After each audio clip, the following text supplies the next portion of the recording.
Hello, my name is Sydney Pimentel Rushing, and this is my personal statement of my counseling philosophy.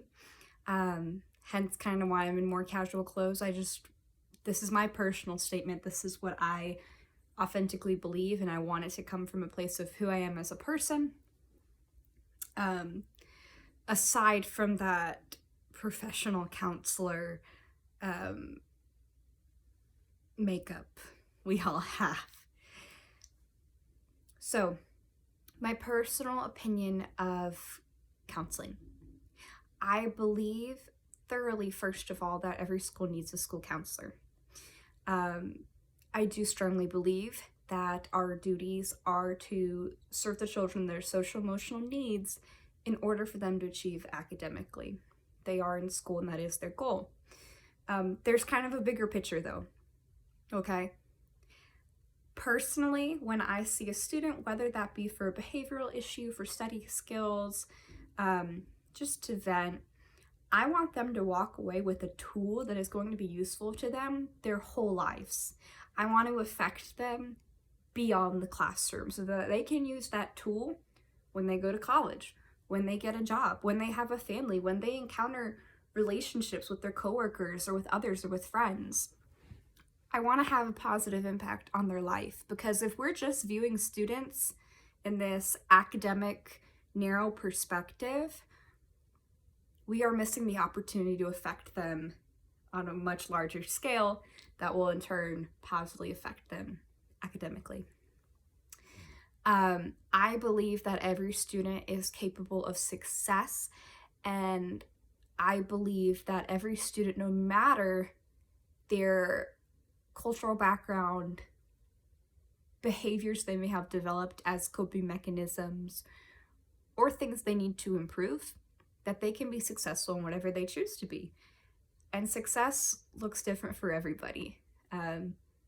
Success for one student could be getting into the best college possible, straight A's, big financial scholarship, and success for another student could just be finding enjoyment in their school day and finding positive interaction with their peers.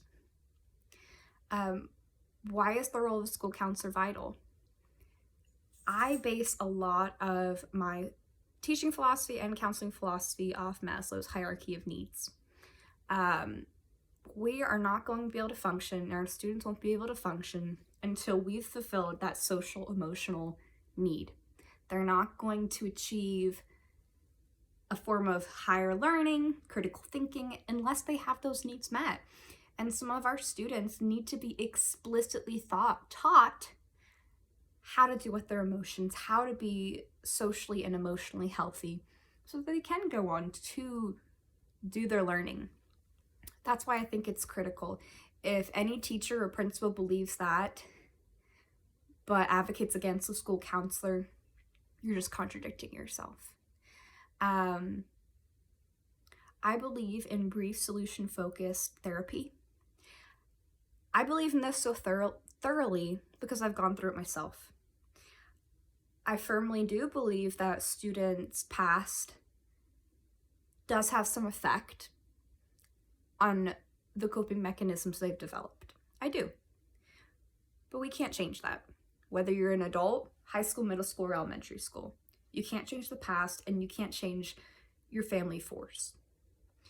What you can change is the tools and solutions you find within yourself. That's what you can change.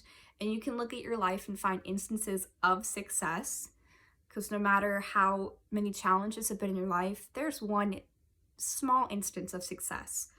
And in brief solution-focused therapy, we're looking at how can we replicate that? What were you doing? What were you thinking?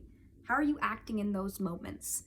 And I feel it really equips students to realize that they have value, they have worth, and they have the skills necessary to achieve whatever goal they create for themselves. Now, my main experience has been in elementary with very young kids. I've taught pre-K, I've taught kindergarten, student taught in 5th grade, interned in elementary. With the elementary kids, counseling is going to kind of marry with guidance. Some of these young babies developmentally are still thinking very concrete, and they're going to need a little bit of guidance as to what to do next or what self-regulation tools they need to use. I'm not a therapist, but for years school counselors and I think therapists have been taught that you don't give advice, you don't tell them what to do. The student or the client has to come up with everything on their own. They're fully capable. And while I do believe that to a certain extent, I'm not going to let you leave a session empty-handed, okay? I want a student to walk away with something, some glimmer of hope that change is possible right now. And if that involves some level of guidance, then that is what they need in the moment.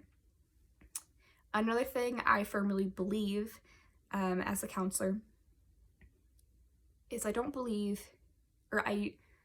in maintaining a professional relationship. Dual relationships are very tricky, and having relationships, even seeing your kids in the community outside the classroom can be something very tricky, especially with something as vulnerable and sensitive as counseling. However, I pride myself on my ability to relate to people and be authentic. I'm not going to be stone cold. I'm not going to be so professional that I don't have any emotions. I know what it's like to struggle and be the weird kid and need help in this and that. So I feel like that is my strong suit. I can talk to any kid and we're gonna have this relationship that's positive where we can work together and you can always come to me. That's my strong suit. Being a little weird, being a little myself, being a little animated, and you know what? Kids relate to it. Elementary, middle school, and high school kids. I believe as a school counselor, if you're preaching all this stuff to children about working hard, being authentic, being strong and confident in yourself, and you're not living those things in your own life,